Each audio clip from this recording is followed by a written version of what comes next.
Hello बच्चों, आज का टॉपिक है हमारा triangle laws of vector addition. तो ट्रायंगल लॉ वेक्टर एडिशन क्या है, तो हम पहले देखेंगे कि अगर हमारे पास एक वेक्टर क्वांटिटी हो ए, अगर हमारे पास कोई ए वेक्टर है तो इसका ये टेल है और ये हेड है। इसके हेड से एक और वेक्टर स्टार्ट हो जाए, वो वेक्टर हो बी, ठीक है। और इन दोनों वेक्टर की जो थर्ड साइड होगी, थर्ड साइड जो होगी वो कहलाएगी रिजल्टेंट, ठीक है। तो उसको हम क्या बोलते हैं, triangle laws of vector addition. कि ये जो दो साइड हैं ट्रायंगल की सेम ऑर्डर में हैं, यानी कि ये टेल है, ये हेड है, फिर टेल है, फिर हेड है। ये two side of the triangle represent the two side, then the third side जो होगी ट्रायंगल की वो रिप्रेजेंट क्या करेगी, रिजल्टेंट। इसको हम क्या बोलते हैं, triangle laws of vector addition. तो इसकी स्टेटमेंट क्या होगी वो हम यहाँ पे देखेंगे। तो देखिए यहाँ पे स्टेटमेंट क्या है, if two vector A vector and B vector, A vector और B vector are represent by the two side of the triangle, ये ट्राइंगल की दो साइड हैं जो ये रिप्रेजेंट करें, इनका मैग्नीट्यूड है, इनकी डायरेक्शन है, taken in the same order. Same order का मतलब ये टेल है, ये हेड है, हेड के बाद टेल, टेल के बाद हेड आ रहा है। इसका मतलब then the resultant is represented by the third side of the, जो रिजल्टेंट होगा वो क्या होगा, third side of the triangle होगा, लेकिन in taken in opposite order, taken in opposite order. वहाँ पे ए वेक्टर के साथ उसकी टेल कनेक्टेड होगी और हेड बी वेक्टर के साथ कनेक्टेड होगा। अब हमें ये प्रूफ करना है कि ट्रायंगल लॉ वेक्टर एडिशन क्या होगा, ठीक है। तो देखिए बच्चों, अब क्या कर सकते हैं, अब हमने इसका प्रूफ करना है ट्रायंगल लॉ वेक्टर एडिशन का। तो क्यों ना हम इस बी वेक्टर को इस तरफ लिख लें, ठीक है। तो देखें, सबसे पहले हम देखेंगे कि इसी डायग्राम में क्या होगा। लेट कर लेंगे ओ से पी, ओ से पी जो है वो किसके इक्वल है, ए वेक्टर के इक्वल है, और इसको मान लेंगे क्यू। तो पी से क्यू किसके इक्वल हुआ, बी वेक्टर के इक्वल। और अब हमने यहाँ पे ये मान लिया कि अगर हम ए वेक्टर को थोड़ा सा प्रोड्यूस करें तो इस बी, यानी कि प्रोड्यूस कर सकते हैं हम, इस बी वेक्टर को प्रोड्यूस कर सकते हैं। तो हमने क्या करा, इस क्यू पॉइंट से क्या करा, एक परपेंडिकुलर ड्रा कर लिया, ठीक है। और परपेंडिकुलर यहाँ पे ड्रा कर लिया और ये एंगल बता दिया, ये थीटा है। और क्यू एन परपेंडिकुलर ड्रा करा हमने ओ पी पे, जब हमने उसको प्रोड्यूस किया। तो लेट हम ये मान लें, let theta be the angle है, theta be the angle between A vector and B vector में, ये एंगल है थीटा, ये बी है और ये ए वेक्टर है इस डायरेक्शन में, लेकिन ये इसको प्रोड्यूस किया गया है, ये हमें कैलकुलेट करना है। तो देखें अब कैसे कर सकते हैं। तो वेयर, यहाँ पे ये भी आपके पास गिवन है, वेयर ओ से क्यू क्या है, आर वेक्टर के इक्वल है। तो इसको हम बोलते हैं, ये represent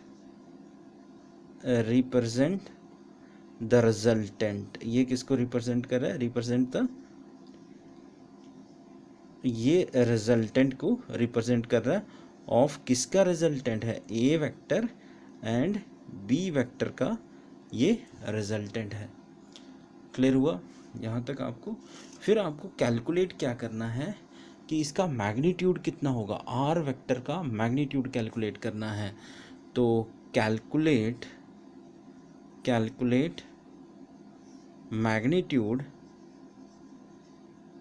magnitude of R vector. Magnitude किसका कैलकुलेट करना है, आर वेक्टर का मैग्नीट्यूड कैलकुलेट करना है। तो आर वेक्टर का अगर मैग्नीट्यूड कैलकुलेट करना है तो आपको क्या करना है कि ड्रा करना है Q N perpendicular on O P पे, ड्रा करेंगे, लेकिन कब, जब हम इसको प्रोड्यूस्ड करेंगे, थोड़ा सा प्रोड्यूस करेंगे आगे, ठीक है।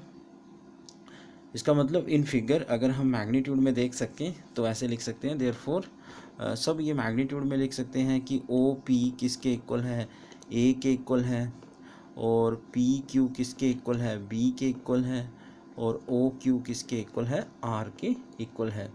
तो हमारा जो एंगल है, एंगल क्यू पी एन जो एंगल है वो थीटा एंगल के इक्वल है, या एन पी क्यू लिख सकते हैं आप।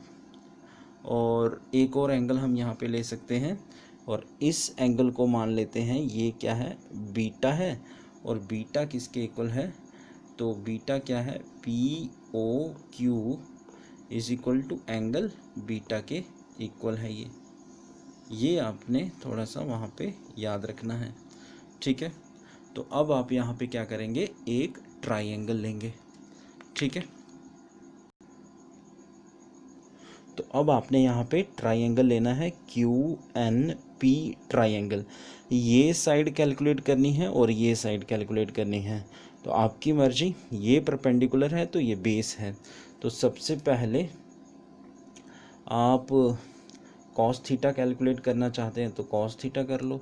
कॉस थीटा किसके इक्वल होगा, बेस बाय हाइपोटेन्यूज होता है, तो बेस कितना है, पी एन है, हाइपोटेन्यूज कितना है, पी क्यू। इसका मतलब कॉस थीटा पी एन की वैल्यू तो कैलकुलेट करनी है, पी क्यू तो आपको मैंने बताया वो बी के इक्वल है, तो पी एन और करके पी एन किसके इक्वल, बी कॉस थीटा के इक्वल हो जाएगा। ये आपकी इक्वेशन फर्स्ट रहेगी। ऐसे ही अगेन एक और ट्राइंगल लेंगे आप, यही triangle Q N P triangle लें, तो इसमें जो साइन थीटा होगा वो परपेंडिकुलर बाय हाइपोटेन्यूज होगा, परपेंडिकुलर बाय हाइपोटेन्यूज। तो ये साइन थीटा परपेंडिकुलर है क्यू एन, और हाइपोटेन्यूज कितना है, पी क्यू। तो इसका मतलब ये sine theta Q N upon P Q किसके इक्वल है, पी से क्यू बी के इक्वल है। तो अब आप ये क्यू एन कितना होगा, बी साइन थीटा। इसका मतलब ये और करके लिखा गया, हमने क्यू एन भी फाइंड कर लिया, और ये आपकी सेकंड इक्वेशन हो जाएगी, ठीक है। क्लियर हुआ यहाँ तक। तो इसके बाद आप क्या कर सकते हैं, ट्राइंगल लें। ट्राइंगल आप ले सकते हैं क्यू ओ एन, पूरा ट्राइंगल लिया आपने, क्यू ओ एन पूरा ट्राइंगल लिया है। तो क्यू ओ एन में आप देखें, क्यू ओ एन ट्राइंगल में ये साइड क्या है, रिजल्टेंट। तो इसको कैलकुलेट करना है आपने, ये किसके इक्वल होगी, ओ एन, ये फिर किसके इक्वल, क्यू एन, या ऐसे लिख सकते हैं। मैग्नीट्यूड क्या आएगा, ओ क्यू का स्क्वायर, ओ एन का स्क्वायर प्लस क्यू एन का स्क्वायर, यानी कि ए जो वेक्टर होता है ना उसका मैग्नीट्यूड यही होता है, ए स्क्वायर, ठीक है, इसीलिए ऐसे लिखा गया है। तो ओ क्यू किसके इक्वल है, आर स्क्वायर। ओ एन किसके इक्वल है, ओ से एन, ओ से एन देखें यहाँ से लेके यहाँ तक ओ पी, फिर ये अलग है तो प्लस पी एन का स्क्वायर आएगा, ओ एन इतना आ गया, तो प्लस क्यू एन का square, R square. O P की वैल्यू कितनी है, ओ से पी तो ए है, प्लस पी एन कितना है, फर्स्ट इक्वेशन से बी कॉस थीटा है और इसका स्क्वायर है, प्लस क्यू एन कितना है, बी साइन थीटा है और इसका ये स्क्वायर है। ऐसे कैलकुलेट करेंगे।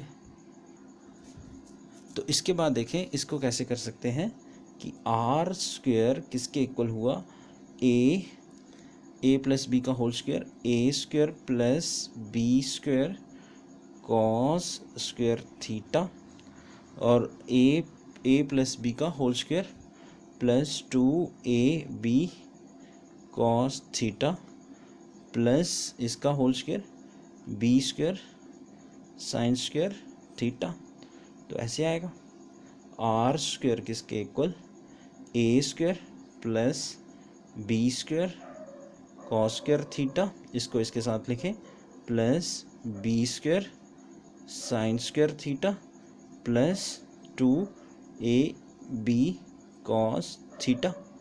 तो R square A square plus इसमें से इन दोनों में से बी स्क्वायर को बाहर लाएं तो यही रहेगा cos square theta plus sine square theta plus 2ab cos theta, ये आ जाएगा। अच्छा, आपको पता है फॉर्मूला, ये फॉर्मूला आपने याद रखना है आइडेंटिटी के लिए, cos square theta plus sine square theta is equal to 1। ये वैल्यू यहाँ पुट करेंगे, R square is equal to A square plus B square into 1 plus 2ab cos theta. तो आर किसके इक्वल होगा, under root A square plus B square plus 2ab cos theta. तो ये जो है मैग्नीट्यूड ऑफ आर वेक्टर हम calculate करेंगे। I hope कि आपको यहाँ तक ये समझ आया होगा मैग्नीट्यूड ऑफ आर वेक्टर। तो देख लें, एक बार रिकैप कर लेते हैं। हमने क्या करा, ट्राइंगल लॉ वेक्टर एडिशन क्या होता है, जिसमें हम दो वेक्टर लेते हैं सेम ऑर्डर में, वो रिप्रेजेंट करते हैं two side of the triangle, जो थर्ड साइड होगी वो रिजल्टेंट होगी। तो इसीलिए हमने यहाँ पे कैलकुलेट करने के लिए, आर को कैलकुलेट करने के लिए, मैग्नीट्यूड ऑफ आर कैलकुलेट करने के लिए हमने क्या करा, क्यू पॉइंट से परपेंडिकुलर ड्रा करा एन पी एन पे। लेकिन जब हमने इसको प्रोड्यूस करा थोड़ा सा, तो थीटा जो ये एंगल है बी और ए में ये एंगल है, क्योंकि ए इधर जा रहा है, ए इस डायरेक्शन में जा रहा है, तो बी इधर जा रहा है, इन दोनों में एंगल क्या है, थीटा है। फिर हमने ये कैलकुलेट करने के लिए हमने पी एन को कैलकुलेट करा, फिर क्यू एन को कैलकुलेट करा, फिर हमने ट्राइंगल क्यू ओ एन लिया। तो इस साइड का सम प्लस इस साइड का सम आर के इक्वल आया। मैग्नीट्यूड लिया हमने, आर स्क्वायर ए स्क्वायर ये सब आ गया, उसमें फॉर्मूला लगाया हमने। तो यहाँ पे क्या करा हमने, बी स्क्वायर को कॉमन लाया इसमें से, और cos square theta sine square theta 1 के इक्वल है, और ये आर स्क्वायर है तो हमने ये आर स्क्वायर उधर शिफ्ट किया तो रूट आ गया। तो ये है जो हमारा मैग्नीट्यूड ऑफ आर। तो इसको हम क्या बोलते हैं, मैग्नीट्यूड ऑफ आर। तो देखो, इसमें अब आपको डायरेक्शन फाइंड करनी है, तो डायरेक्शन ऑफ आर फाइंड करेंगे। तो थोड़ा सा ये है, डायरेक्शन ऑफ आर कैसे फाइंड करेंगे, तो आप लिख सकते हैं कि डायरेक्शन ऑफ आर वेक्टर, इस रिजल्टेंट की डायरेक्शन फाइंड करनी है तो आपने ट्राइंगल लेना है ओ क्यू एन। ये ओ क्यू एन पूरा ट्राइंगल है। तो इसमें जो डायरेक्शन फाइंड करने के लिए टैन बीटा का यूज़ करना है। टैन बीटा किसके इक्वल होता है, स्लोप फाइंड करते हैं ना, तो वैसे ही ये स्लोप का फॉर्मूला क्या होता है, परपेंडिकुलर बाय बेस। तो यहाँ पे perpendicular by base tan alpha beta है, तो टैन बीटा ये परपेंडिकुलर कितना है, क्यू एन है, ठीक है। मैग्नीट्यूड में लिखना है तो मैग्नीट्यूड में लिख सकते हैं, क्यू एन है, और ये बेस, इस ट्राइंगल का बेस क्या है, ओ से एन है। तो tan beta O Q N कितना था, ये क्यू एन आपने इतना फाइंड करा था बी साइन थीटा, और इस साइड को आपने कैलकुलेट करा था बी कॉस थीटा। इसका मतलब क्यू एन की वैल्यू एक बार ऐसे लिख लें, क्यू एन, और ओ एन कितना है, ओ से एन कितना है, ये है O P plus P N के इक्वल है। तो ये टैन बीटा जो होगा, क्यू एन कितना है, क्यू से एन है बी साइन थीटा, अपॉन में ओ पी कितना है, ओ से पी आपका ए है, और पी एन कितना है बी कॉस थीटा। ये है आपका डायरेक्शन फाइंड करने का फॉर्मूला। आई होप कि यहाँ तक आपको क्लियर हुआ होगा। तो ये क्वेश्चन जो है 5 मार्क्स में ये पूछा जा सकता है, 2 मार्क्स में इसकी स्टेटमेंट पूछी जा सकती है, और एग्ज़ाम के लिए यहाँ से न्यूमेरिकल भी आ सकते हैं। तो नेक्स्ट वीडियो में आपको न्यूमेरिकल करवाऊँगा। Thank you.